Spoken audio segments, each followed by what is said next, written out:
Sahabat Corong, Dewan Komite Penyelenggara Organisasi LSM GMBI Gerakan Masyarakat Bawah Indonesia gelar diklat tahap pertama yang dihadiri para ketua distrik dan sekretaris distrik dari Provinsi Jawa Barat dan DKI Jakarta.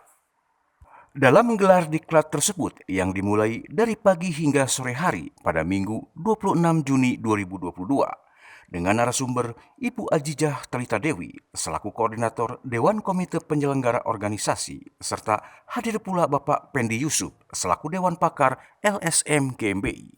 Diklat LSM GMBI sebagai bentuk transformasi perubahan yang telah disiapkan oleh para Dewan Pakar LSM GMBI sejak tahun 2019.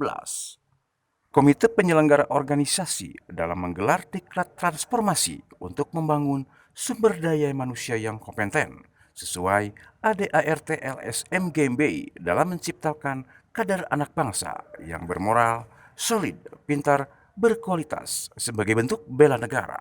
Sebentar Pak Yudi mengganggu waktunya sebenarnya. Bagaimana menurut Pak Yudi diklat yang dibahas pada hari ini? Bisa dijelaskan? Sangat luar biasa bahwa diklat ini memberikan suasana, warna, dan pembelajaran serta wawasan yang baru untuk kita. Bahwa dengan dilaksanakan diklat ini, banyak hal ternyata yang selama ini keilmuan GMBI ini masih terus harus digali oleh kita semua agar kiprah kita di tiap tingkatan juga bisa berperan aktif dan juga terus menghasilkan kader-kader GMBI yang mempunyai kedisiplinan dan tanggung jawab. Menurut Pak Yudi sendiri, transformasi perubahan ini bisa dilaksanakan secara sekaligus atau bisa perlahan-lahan atau seperti apa? Ya, tentunya kita melihat situasi dan kondisi bahwa perubahan ini seyogianya menyeluruh, bahwa harus terjadi di semua tingkatan itu dengan tata kelola yang lebih baik. Jadi perubahan ini kita akan menata dimulai di Jawa Barat dan DKI. Yang selanjutnya mungkin nanti koordinator komite yang dipimpin oleh Ibu Ajijah Talita Dewi akan melakukan ini secara menyeluruh.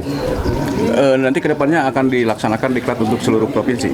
Oh ya, pasti kan. Itu untuk internal seperti transformasi itu apa saja yang harus ada perubahan? Jangka pendek dari mulai pendataan anggota, pemahaman tentang GMBI, kemudian program-program GMBI, aturan-aturan yang ada di GMBI yang selama ini terus diberikan kepada para pimpinan di setiap tingkatan. Assalamualaikum Ibu, mohon waktunya sebentar, minta klarifikasinya terkait diklat yang diadakan pada hari ini khusus untuk Provinsi Jabar dan DKI. Terima kasih Pak atas pertanyaannya. Jadi hari ini dimulainya program Pusdiklat dari Komite Penyelenggara Organisasi sesuai yang disepakati oleh Bapak Ketua Umum bahwa kami telah membuat SK Pusdiklat, dan kali ini pertama diadakan untuk Bilter Jawa Barat dan Bilter DKI yang terdiri dari sekitar 20 distrik yang hadir untuk pendidikan kelembagaan yang tingkat dasar, Pak. Tingkat dasar itu penyadaran kembali dalam rangka berorganisasi dan berlembaga khususnya di LSMG. Dalam berapa hari diklat? Jadi diklat ini dilakukan selama 4 kali. Nanti kesepakatannya mungkin tiap hari Minggu karena mungkin kesibukan di daerah masing-masing. Jadi hari libur kita manfaatkan untuk diklat. Untuk filter-filter yang lain yang ada di provinsi lain di Indonesia bagaimana? Tentunya bisa dilakukan dan wajib Pak ini.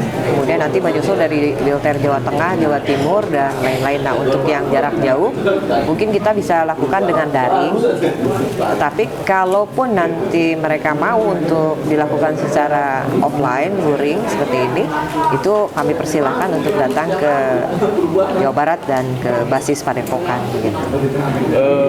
Satu lagi Bu, untuk transformasi ini apa bisa berjalan cepat atau secara bertahap bagaimana? Ya tentunya yang pertama di analisa kami selaku Dewan Pakar dan saya selaku koordinator dari komite yang hari ini diberi tanggung jawab oleh Bapak Ketua Umum, melihat bahwa transformasi ini dilakukan tentunya secara bertahap dikarenakan memang dari komposisi lembaga yang sudah nasional, yang sudah besar, tentunya jarak dan waktu tempuh pun menjadi sebuah hal yang harus menjadi sebuah ukuran pemikiran gitu.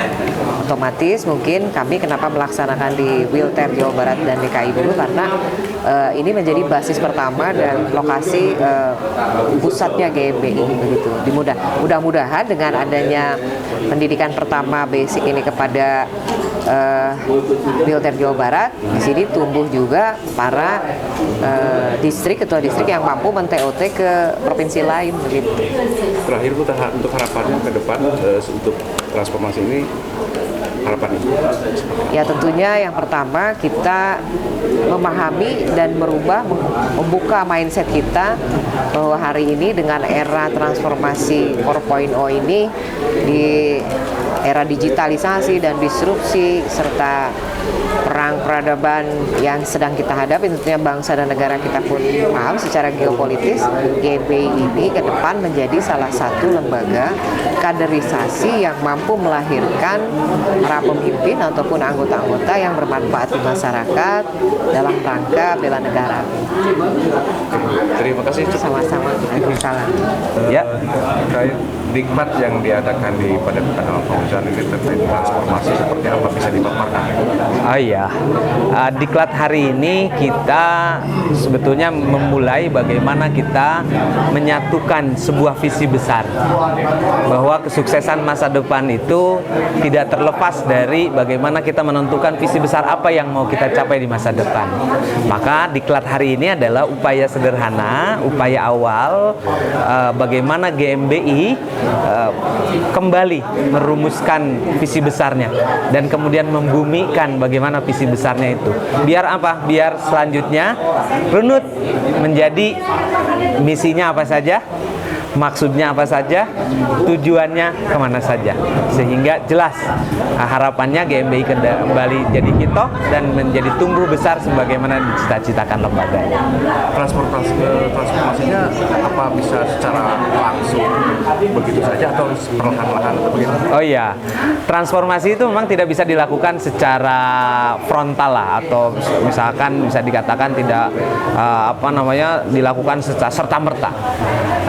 Transformasi pun ada tahapan dan langkahnya. Nah, tahapan langkah di GMBI bertransformasi adalah dimulai dengan membangun manusianya. Karena GMBI ini adalah lembaga swadaya masyarakat, tempat berhimpunnya masyarakat untuk bisa berswadaya. Maka tahapan awal langkahnya adalah bagaimana diklat ini bisa membangun individu-individu di dalam lembaga ini. Demikian liputan pantauan kami dari Padepokan Al-Fauzan, Corong News melaporkan.